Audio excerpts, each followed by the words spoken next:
जी नाज़रीन, इस वक्त तो मौजूद हैं नबील महमूद तारिक साहब जो कि जनरल सेक्रेटरी हैं पाकिस्तान गुड्स ट्रांसपोर्ट के।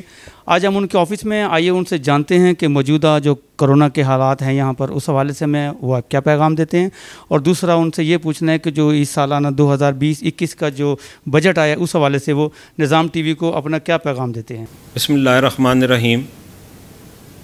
मैं आज पाकिस्तान गुड्स ट्रांसपोर्ट एसोसिएशन बहैसियत जनरल सेक्रेटरी कोरोना से जो मुश्किलात गुड्स ट्रांसपोर्ट को 3 माह से पेश आ रही हैं उसके मतलब और दूसरा बजट के मतलब मैं हुकाम बाला तक अपनी आवाज़ पहुंचाना चाहता हूं। हमें इस वक्त कोरोना की वजह से अरबों रुपए का नुकसान हो चुका है और हम वो लोग हैं जो कि फ्रंट लाइन सोल्जर हैं, जो कि पहले दिन से लेके आज तक हमने कोरोना को पीछे रख के अपने मुल्क के मफाद को, अपनी अवाम के मफाद को हमने तरसील पूरे पाकिस्तान में जारी रखी।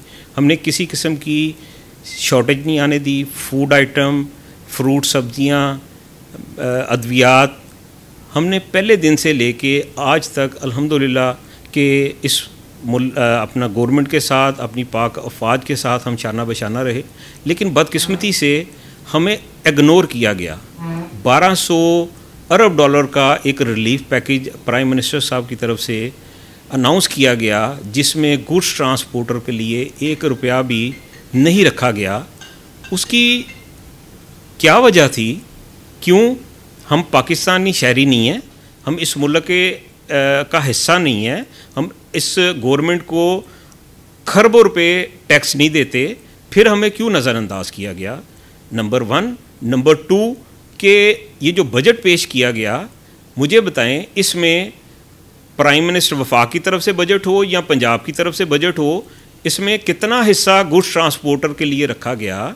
जो पूरी दुनिया की मुआशियत तबाह हुई, पाकिस्तान इस वक्त बुरी तरह मुआशी तौर पे गिर चुका है और उसमें हम कैसे सरवाइव कर सकते हैं? क्या किसी अदारे की तरफ से, हुकूमत की तरफ से, मिनिस्टर की तरफ से हमें पूछा गया कि भी आप इस वक्त किन मुश्किलात से दो चार हैं, जो कि इस मुल्क में जोड़ने में, इस मुल्क की सप्लाई को जारी रखने में एक मेन किरदार अदा कर रहे हैं, जो कि फ्रंट लाइन के सोल्जर भी हैं हम लोग। हम अपने डॉक्टरों के साथ, अपनी पाक अफवाज के साथ शाना बशाना रहे। हमने किसी चीज़ की शॉर्टेज मुल्क में नहीं आने दी। तो उसके बावजूद हमें क्यों बजट में हमारा कोई हिस्सा नहीं रखा गया? हमारे ऊपर टैक्स लगाए गए, हमारे टैक्सों में कमी क्यों नहीं की गई? देखें, हमारा टोकन टैक्स है, तकरीबन लाख रुपए के करीब हम टोकन टैक्स दे रहे हैं।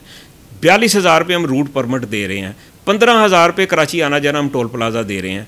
उसके अलावा 10,000 रुपये हमारे चलान तकरीबन मोटरवे पुलिस कर लेती है। उसके अलावा with holding tax, sale tax, अपना रोड टैक्स, दीगर टैक्स इसके अलावा हैं। तकरीबन हम सालाना कोई 6 से 7 लाख रुपया एक ट्रक जो है वो गवर्नमेंट को रेवेन्यू टैक्स की शक्ल में दे रहा है एडवांस।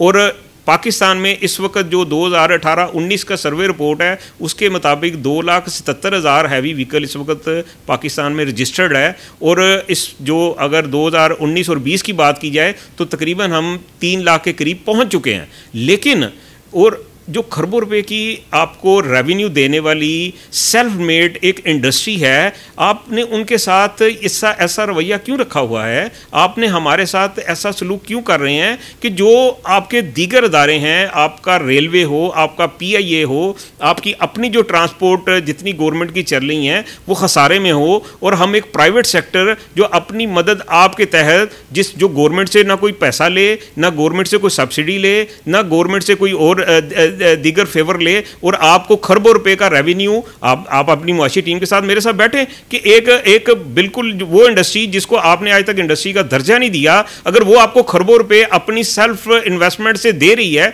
और अगर उसमें आप गवर्नमेंट अपना शेयर डाले तो हम इसको डबल भी कर सकते हैं। दुनिया में गुड्स को, हैवी व्हीकल को बहुत अच्छी नज़र से देखा जाता है। हमारे ड्राइवर्स के साथ, हमारे गुड्स कंपनियों के साथ, कोई भी अदारा है, पुलिस से लेके, कस्टम से लेके, कॉरपोरेशन से लेके, जितने लोग हैं, हर बंदा आता है वो हमारे ऊपर सवार हो जाता है। लाखों रुपए हमसे मंथलियाँ ली जाती हैं। एक तो हमने 2 टायर अगले फ्रंट जो व्हील हैं वो तो हमने रखे ही इन लोगों के लिए हैं कि जो हमने कमाना है वो इन लोगों को करके देना करप्शन की शक्ल में, उस पर कोई गवर्नमेंट की रेट नहीं है। उसके बाद डीजल का जो कमी आई, हमने अपनी आवाम के लिए, अपने मुल्क के लिए 20% किराए कम किए। क्या गवर्नमेंट ने कोई चीज़ 1 रुपया भी सस्ती करवाई? उसका आम आदमी पे कोई असर हुआ? आम आदमी तक रिलीफ पहुंचा? किसी को कोई रिलीफ नहीं मिला।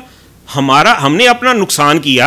आज हम भी उसी कंज्यूमर में हैं, हम भी वो चीज़ें महंगी खरीद रहे हैं, जबकि हमारी आमदन कम हो गई। हमने डीजल की वजह से अपने किराए कम कर दिए। लेकिन ये रेट जो है गवर्नमेंट की जिम्मेदारी बनती है कि आवाम को सस्ती चीज़ मार्केटों से मुहैया करवाना। अब 1 रुपया, 2 रुपये, 4 रुपये डीजल बढ़ता है, साथ ही 1, 2 रुपये, 4 रुपये कीमत हर चीज़ की बढ़ जाती है। जी डीजल महंगा हो गया। जब डीजल हमने गवर्नमेंट ने 47 रुपये कम किया, हमने 20% हमने किराए कम कर दिए, उसका रिलीफ तो ना हमें मिला ना आवाम को मिला। और इसका रिलीफ दिलवाना किसने है? वो गवर्नमेंट ने। रेट अपनी किसने कायम करवानी है? गवर्नमेंट ने। लेकिन बदकिस्मती है, गवर्नमेंट का कोई इदारा इस तरफ आने को तैयार नहीं है। समझ नहीं आ रही। अब ये जो बजट बनाया गया है, क्या आपने गुड्स ट्रांसपोर्टरों को पूछा? अब इन हालात में आपने देखा गंदम की शॉर्टेज हुई जब हमारी स्ट्राइक हुई। कितना मेन रोल है गुड्स का, गुड्स ट्रांसपोर्ट का, पूरी दुनिया को सप्लाई, जो पूरे पाकिस्तान को एक सप्लाई चेन की जो तरसील हो रही होती है, उसमें मेन किरदार हमारा। जंगी हालात हो, ज़ल्ज़ला सैलाब हो, हम फ्रंट लाइन पे होते हैं, हम अपने मुल्क के साथ होते हैं। लेकिन जब हमारे साथ कोई मुश्किल वक्त आता है, इस वक्त तकरीबन 40% ट्रांसपोर्ट चल रही है, 60% ट्रांसपोर्ट बंद है। उसकी वजह यह है कि कोरोना की वजह से आपका 40% इस वक्त फैक्ट्रियाँ चल रही हैं 30 से 40% पे। आपकी दरामदात कम हो गई, आपकी बरामदात कम हो गई, आपकी इंडस्ट्री इस वक्त बंद है, आपकी लोकल इंडस्ट्री आपकी बंद है, आपकी मार्केटों में उस तरह से बिजनेस नहीं है। ये तो पूरी दुनिया की मैशियत गिरी है, पाकिस्तान की मैशियत गिरी है। हमें उसमें आपने क्या फैसिलिटेट किया है? मेरा मुतालबा है वज़ीर आज़म साहब से और वज़ीर आला साहब से कि हमें हर टैक्स में, जितने टैक्स हमारे ऊपर लागू किए गए हैं उसमें 50% कमी की जाए। हमारी जो गाड़ियां हैं उन पे हमें ड्यूटी कम की जाए, जो हम गाड़ियां परचेज़ करते हैं, और टायरों में ड्यूटी कम की जाए, स्पेयर पार्ट्स पे ड्यूटी कम की जाए, कमर्शियल व्हीकल को डीजल जो है वो टैक्स फ्री दिया जाए। क्योंकि अगर देखें इससे क्या होगा, आवाम को भी रिलीफ मिलेगा, हम भी अपना बिजनेस को बचा सकेंगे। क्योंकि हमारे में हिम्मत नहीं है, ये इंडस्ट्री बिल्कुल पस्ती का शिकार होती जा रही है। इससे लाखों लोग, लाखों ख़ानदान वाबस्ता हैं।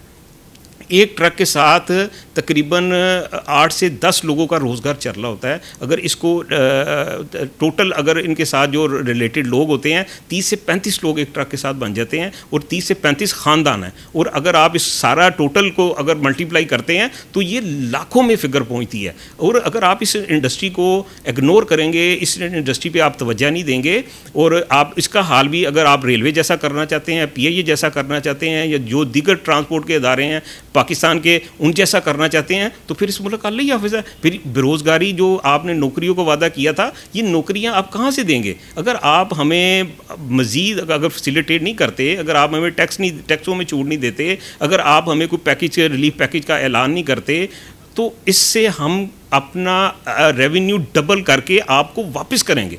और ये इंडस्ट्री अल्हम्दुलिल्लाह पूरी दुनिया में कमा के देने वाली है। अगर रेलवे अगर प्राइवेट सेक्टर पे चले तो रेवेन्यू कमा के दे रही है और प्रॉफिट में दे रहा है। वो जो प्राइवेट इन्वेस्टर है वो कमा भी रहा है और रेलवे को भी दे रहा है। PIA में अगर आ जाएं, प्राइवेट जो है इन्वेस्टर है वो कमा भी रहा है और अपना PIA को भी, अपना गवर्नमेंट को भी दे रहा है। जब गवर्नमेंट खुद चलाती है तो वो खसारे में चले जाते हैं। अब ये कौन सा फार्मूला है दुनिया का कि भी आप जो अदारे कमा के देने वाले हैं वो नुकसान करें, और जो प्राइवेट सेक्टर पे हैं, और फिर प्राइवेट सेक्टर को जब आप इतना दबोच लेंगे, जब अदारे इतना हमें तंग करेंगे, जैसे ये कॉरपोरेशन का हो गया, पुलिस का हो गया, मोटरवे का हो गया, हाईवे का हो गया, दीगर हमारे जो अदारे हैं जो हमें डिस्टर्ब करते हैं, अगर इनको भी कंट्रोल किया जाए तो तब भी हम मज़ीद अपनी परफॉर्मेंस बेहतर कर सकते हैं। अब CPEC का मसला शुरू हो रहा है। CPEC में देखें सबसे मेन रोल जो है वो ट्रांसपोर्ट का है, अगर ट्रांसपोर्ट को हम अगर आज से इस पर तैयारी नहीं शुरू करेंगे, इंशाल्लाह ये हालात मुश्किल वक्त है, ये निकल जाएगा, ख़त्म हो जाएगा, रूटीन में इंसान की लाइफ आएगी। लेकिन हमने आने वाले 50 साल सोच के चलना है। आज हमने उस पुराने स्टाइल में नहीं चलना कि आज की सोचो कल की देखी जाएगी। हमने आने वाले 10 साल 20 साल 30 साल को मद्देनज़र रख के कि हमें क्या क्या चीज़ की ज़रूरत होगी, हमारे मुल्क में क्या बिजनेस इन्वेस्टमेंट क्या आएगी, हम इसको बेहतर परफॉर्म कैसे कर सकते हैं, हम इस पाकिस्तान को सरमाया कहाँ से जनरेट करके ये प्राइवेट सेक्टर से इकट्ठा कर सकते हैं। तो जब हम आपको गुड्स ट्रांसपोर्ट की अहमियत का आपको अंदाज़ा नहीं है, मैं वज़ीर मवासलात से, मैं अपना वज़ीर ख़जाना से, मैं प्राइम मिनिस्टर साहब से, मैं अपना वज़ीर आला साहब से मैं गुजारिश करूँगा कि खुदारा इस इंडस्ट्री पे खुसूसी तवज्जो दें, खुसूसी एक पैकेज का ऐलान करें जैसे आपने बाकी इंडस्ट्री के लिए किया है। और नंबर 1 पे कि इसको इंडस्ट्री डिक्लेयर किया जाए, गुड्स ट्रांसपोर्ट को इंडस्ट्री डिक्लेयर की जाए और स्टेट बैंक को ये ऑर्डर किया जाए कि हमें 1-2% मार्कअप के ऊपर गाड़ियाँ मुहैया की जाएँ। इन्वेस्टमेंट के जो हम लेंगे इन्वेस्टमेंट लेंगे 1-2% के ऊपर हमें दी जाएँ और आप अपना फिर रेवेन्यू देखें, हमारी परफॉर्मेंस देखें। अगर हम अपने पैसे के साथ प्राइवेट सेक्टर में जाके अगर गवर्नमेंट को खरबों रुपये दे रहे हैं तो इंशाल्लाह आपको मैं चैलेंज से कहता हूँ कि हम आपका रेवेन्यू डबल करेंगे। और ये वो इंडस्ट्री है जो आपको एडवांस टैक्स देती है, एडवांस टैक्स 100%। ना हमें कोई बाद में है कि जी हमें नुकसान हो गया फ़ायदा हो गया, हमने नुकसान करना है फ़ायदा करना है, लेकिन हमने पहले एडवांस टैक्स से सारे अदा करके फिर हमने अपना पहिया चलाना है, रोड के ऊपर आना है। और अल्लाह का शुक्र है कि इस इंडस्ट्री ने खरबों का रेवेन्यू दिया है, अपनी पाक फ़ौज के साथ शाना बशाना रहे हैं, अपने हुकूमत के साथ शाना बशाना रहे हैं और इंशाल्लाह आइंदा भी रहेंगे, अपनी आवाम के साथ भी रहेंगे। जहाँ पे हमारी ज़रूरत होगी इंशाल्लाह हम फ्रंट लाइन पे होंगे। और अल्लाह ताला से हम दुआ करते हैं कि अल्लाह ताला इस मुश्किल वक्त से हमें निकाले, इस मुल्क के लिए आसानियाँ करे, इस मुल्क में रोज़गार लोगों की बढ़े और उसके अलावा हमारे कारोबार बेहतर हों। और इंशाल्लाह मैं अल्लाह ताला से पूरी उम्मीद रखता हूँ कि वो अपना मालिक हमारे ऊपर इतना बोझ नहीं डालेगा जो हमारी ताकत से ज़्यादा हो और इंशाल्लाह आने वाला वक्त हमारा बहुत रोशन होगा इंशाल्लाह। पाकिस्तान जिंदाबाद, पाक फौज जिंदाबाद। Yunus Mobile, wholesale dealer, all mobile brands available. 25 years of trust. Address 29 Main Hall Road, Lahore. Phone 042 372 44485. Base Gulberg, Lahore. Phone 0423 575 6613 and 14. Commerce और टेक्निकल बुक्स के बानी अजीम ग्रुप ऑफ पब्लिकेशंस 1988 से कायम शुदा पाकिस्तान और दुनिया के मुख्तलिफ ममालिक में अजीम ग्रुप की किताबें टेक्स्ट बुक के तौर पर पढ़ाई जाती हैं। उर्दू बाजार लाहौर। Phone number 924237231448।